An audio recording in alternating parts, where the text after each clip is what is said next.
Hey everyone, welcome to Tanmoy Tania's world. আজকে আমি আপনাদের তৈরি করে দেখাবো আজকে আমি তৈরি করে দেখাবো না, আজ তৈরি করে দেখাবে আমার হাজব্যান্ড মোহন, এবং সে তার স্পেশাল কাচ্চি বিরিয়ানি আজকে তৈরি করবে। আর এই কাচ্চি বিরিয়ানিটি যারা লন্ডনে ওর বন্ধুবান্ধব এবং আত্মীয় স্বজন খেয়েছে তারা সবাই খুব প্রশংসা করেছে। চলুন দেখে আসি মোহন কিভাবে তার কাচ্চি বিরিয়ানিটি তৈরি করে। এই পেঁয়াজ কুচি হচ্ছে বেরেস্তার জন্য। আচ্ছা, বেরেস্ত পুরোটা বেরেস্তার জন্যই দিবা? পুরোটাই বেরেস্তা, অন্য কোনো পেঁয়াজ কুচি আর ইউজ করা হবে না। আচ্ছা, ওই পেঁয়াজ কুচির ওই তেলেই, বেরেস্তার তেলেই আমরা এই ফুড কালারে ব্যবহার করা রং দিয়ে আলু ভাজা হবে। কয়টা আলু নিচ্ছ? এখানে 4টা আলু। তারপরে এখানে হচ্ছে এটা আদা বাটা 3 টেবিল চামচ, যেহেতু মাংসের পরিমাণটা বেশি, 1.5 কেজি। কত? 1.5 কেজি। আচ্ছা, এটা হচ্ছে 1.5 টেবিল চামচ রসুন বাটা। রসুনের পরিমাণটা একটু কম, অর্ধেক বা 2 দিলেও হয়, এটা সমস্যা। এটা হচ্ছে কাঠবাদাম এবং ক্যাশিউ নাটের পেস্ট। অনেকে আলাদা করে দিতে পারে, বাট আমি একসাথে করে দিয়েছি। 4 টেবিল চামচ দিছো? হ্যাঁ, 3 টেবিল চামচ হচ্ছে ক্যাশিউ নাট আর 1 টেবিল চামচ হচ্ছে আলমন্ড কাঠবাদাম। আচ্ছা, আর এখানে যে গুঁড়াটা, এটা 3টা মিক্সড। এখানে হচ্ছে এলাচি, দারুচিনি, জয়ত্রী। আচ্ছা, আর এটা হচ্ছে গোলমরিচের গুঁড়া। এটা কতটুকু নিছো?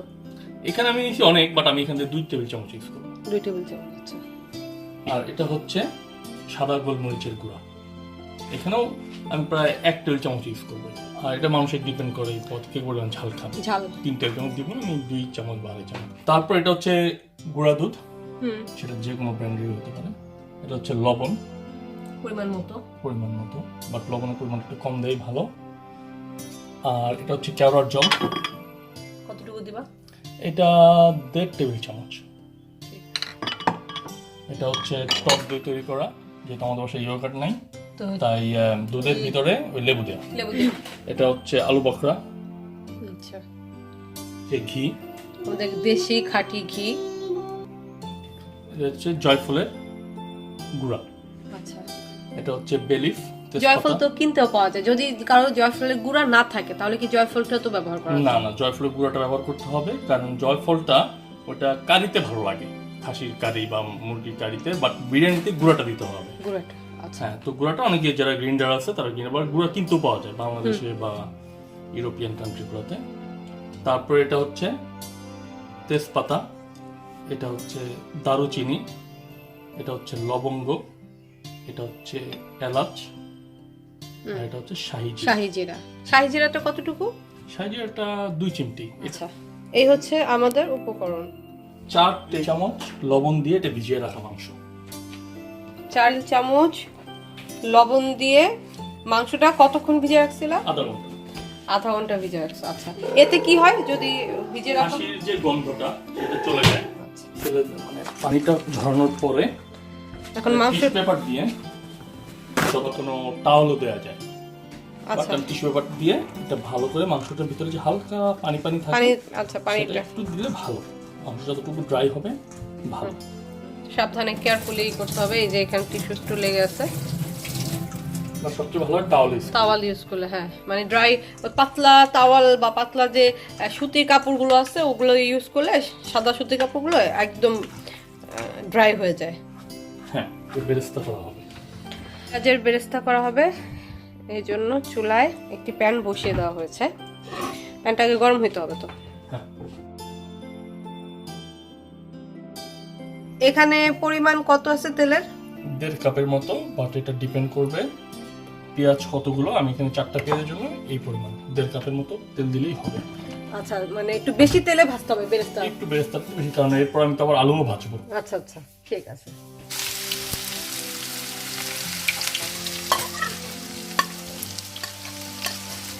বেরেস্তা করার জন্য যেটা করতে হবে, কনস্ট্যান্টলি এটা নাড়াতে হবে। একটু বাদামি হয়ে গেছে, এখন এটা আমি নামিয়ে ফেলবো। ব্রাউন সুগার, ক্রিস্পি থাকবে, এটা অল্প দিলেই হবে। এখন সেই তেলের পাত্রেই আলুগুলো ভেজে নিব। আলুগুলো খুব বেশি সিদ্ধ করবো না, জাস্ট হালকা একটু ভেজে রাখবো। 5 মিনিটের জন্য ভাজবা? 2 থেকে 3 মিনিট। আলুগুলো 2 মিনিটের মতো প্রায় ভাজা হয়ে গেছে না? এটা সিদ্ধ করবো না, আমরা জাস্ট ভাজবো।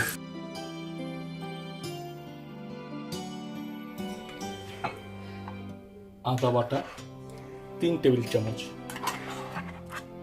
রসুন বাটা 1.5 টেবিল চামচ, এটা হচ্ছে গোলমরিচের গুঁড়া, এটা 1 টেবিল চামচ, তারপর হচ্ছে চিলি পাউডার 2 টেবিল চামচ দিতেই হবে। আর এটা হচ্ছে এলাচ, দারুচিনি এবং জয়ত্রী, 2 টেবিল চামচ। আর এটা হচ্ছে জয়ফল গুঁড়ো। তারপর হচ্ছে গুঁড়া দুধ, এখানে কয় টেবিল চামচ নিয়েছো? গুঁড়া দুধ 2 টেবিল চামচ। আচ্ছা, বাট কেউ যদি গুঁড়া দুধ ইউজ না করে নর্মাল দুধ দিতে চায় সেটাও হবে, গুঁড়া দুধ দিলে আসলে একটা সুন্দর ফ্লেভার আসে। হচ্ছে লবণ, যেহেতু আগে লবণ ছিল, এখন শুধুমাত্র লবণ যেটা ভিজানো ছিল, শুধুমাত্র এখন 1 টেবিল 1.5 টেবিল চামচ দিচ্ছ তো? হ্যাঁ, 1.5 টেবিল চামচ। হচ্ছে টক দই, আমাদের ঘরে বানানো টক দই। ঘরে বানানো টক দই লেবু দিয়ে। তারপর এখান দিয়ে দিব ঘি 2 চা চামচ। ভালো করে মাখতে হবে।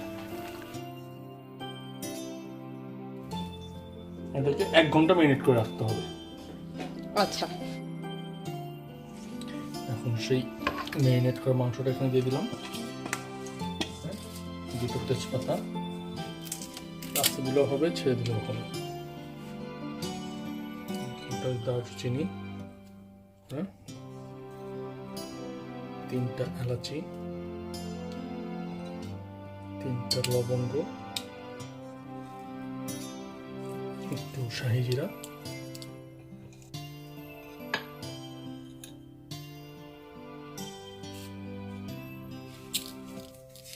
লবণ, তো হচ্ছে পোস্তদানা বাটা, অনেক গুঁড়া দিলেও হবে, হচ্ছে বেরেস্তা। ও তখন বেরেস্তা দাও না, এখন বেরেস্তা দিই? বেরেস্তা ম্যারিনেট করতে হয় না, সম্পূর্ণ বেরেস্তা দিয়ে দিলা? একটু ক্যারট জল, 1 চামচ। যেহেতু আমি আলু পছন্দ করি তাই আলুর পরিমাণটা বেশি।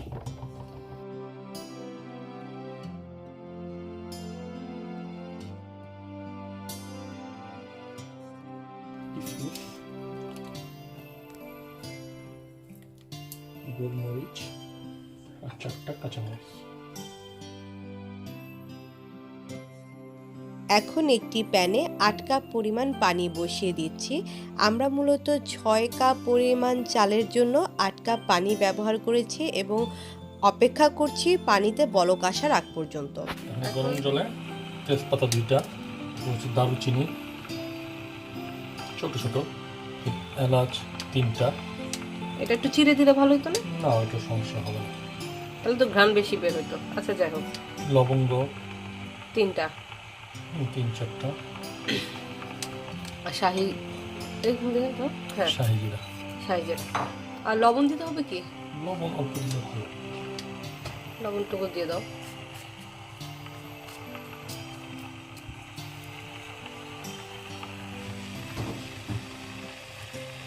এখন চালগুলো দিয়ে দিব আদা সিদ্ধ হওয়ার জন্য। আচ্ছা, আমরা চালগুলো কিন্তু আগে ধুয়ে অনেকক্ষণ ধুয়ে এটা রেখে দিয়েছিলাম জাস্ট শুকানোর জন্য। এই চালগুলোকে আধা সিদ্ধ করতে হবে।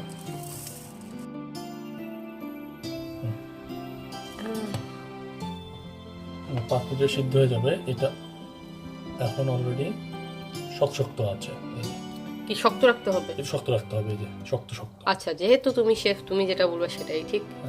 এখন চালের বাড়তি পানি ছেঁকে ফেলে দিতে হবে।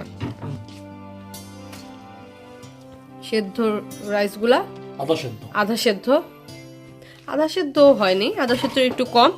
আর আমরা এই রাইসগুলো বাসমতি রাইস ব্যবহার করেছি, আপনারা চাইলে পোলাও চালও ব্যবহার করতে পারেন। সম্পূর্ণ মাংসটাকে ঢেকে দিচ্ছি, এখানে কোনো জল ব্যবহার করা হবে না। আচ্ছা, মাংস থেকে অলরেডি অনেক দুধ দেওয়া আছে, মাংস থেকে মাংস কষলে পরে যে পানি এবং তেল বের হবে সেটা দিয়ে অ্যাবজর্ব করে নেবে। এখানে কাঁচামরিচ দিব 4টা, আলু বোখরা আলু বখরা দিয়ে দিলাম, আমার আলু বখরা পছন্দ তাই অনেকগুলো দিলাম। দুধ দিয়ে দিব আধা কাপ দুধ, একটু কেওড়া জল, জাস্ট একটু গন্ধটা বের হওয়ার জন্য। আচ্ছা সামান্য। ঘিটাও দিতে হবে, আবার ঘি আসলে যত ইউজ করা যায় ততটাই ভালো। এই জন্য সবাই ঘিয়ের- বলে কাচ্চি বিরিয়ানিটা আসলে হেলদি না। তুমি কি একটু কালার ইউজ করতে চাও এখন? অনেকে জাফরান থাকলে পরে খুবই ভালো হয়, এটা একটু ভালো। আমাদের যেহেতু জাফরান নেই, সো কিছু করার নেই। কিছু করার নেই। যদি জাফরান আপনাদের কাছে থেকে থাকে তাহলে এই পর্যায়ে আপনারা জাফরান দিয়ে দিতে পারেন।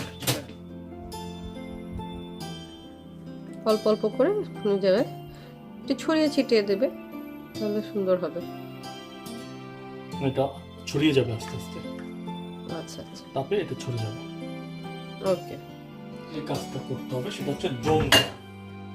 ঢেকে দিয়ে হ্যাঁ, যাদের ইলেকট্রিক চুলা তাদের এখানে দিলেই হবে 1 ঘন্টা অল্প তাপে, আর যাদের গ্যাসের চুলা তাদের একটা তাওয়ার উপরে রাখলে পড়লে জিনিসটা ভালো।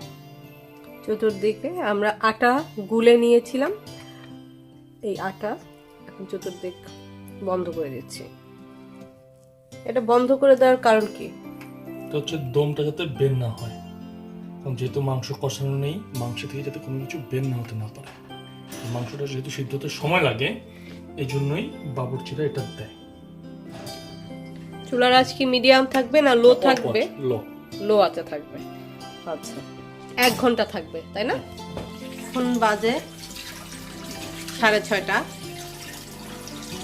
আমরা ঠিক 7:30টায় আমাদের কাচ্চি বিরিয়ানি ওপেন করব। 1 ঘন্টা পর আমরা এটাকে ওপেন করছি। একদম পারফেক্ট, ওয়াও, মাংসটা একদম মিক্সড। কি সুন্দর গন্ধ! আমি এখনই খাবো, আমার খুব খিদা লাগছে। রাইস একটু ধরে দেখি। হ্যাঁ, রাইস তো পারফেক্ট। খুব সুন্দর ঘ্রাণ। ডেকোরেশনের পালা শেষ, এখন আমরা খাবো। দেখা যাক কেমন হয়েছে। Welcome to Tanmoy. না, এটা হচ্ছে লবণ জল দেয়া 4 চামচ। তানিয়া, আমার আজকে বিরিয়ানিটা হবে না, আমি সব ভেঙে চুরে ফেলাবো সিরিয়াসলি। আজকে রান্নায় যেসব আইটেমগুলো ব্যবহার করা হবে, এই আইটেমগুলো সব এখানে সাজিয়ে ওখানে রেখেছে। কিছু নাই, ওখানে কিছুই নেই, কারণ ওখানে কেওড়া জল নাই, রোজ ওয়াটার নাই।